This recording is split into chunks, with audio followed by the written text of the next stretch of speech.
মানুষ সবসময় তার পেশাগত দায়িত্বের কাছে দায়বদ্ধ। যেখানে মানুষের জীবিকা নির্বাহের অবলম্বন, সে পেশাগত দায়িত্ব মানুষ সবচাইতে নিষ্ঠার সাথে পালন করে থাকে।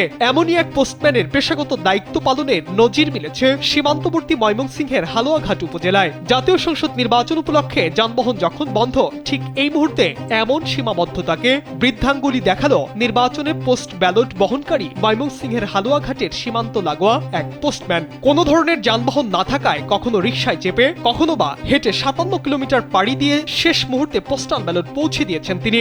এমন দৃষ্টান্তমূলক ঘটনা ঘটেছে বলে জানিয়েছেন নির্বাচন কমিশনের out of country voting system and implementation OCVSDI প্রকল্পের টিম লিডার সালিম আহমদ খান। বৃহস্পতিবার ভোটের সময় শেষ হওয়ার 3 মিনিট আগে ওই পোস্টম্যান ডাকঘরে পৌঁছান। তারপর জেলা প্রশাসকের কার্যালয়ে পোস্টম্যানের বহন করে আনা ব্যাগটি পৌঁছে দেন পোস্টমাস্টার সুদীপ ঘোষ।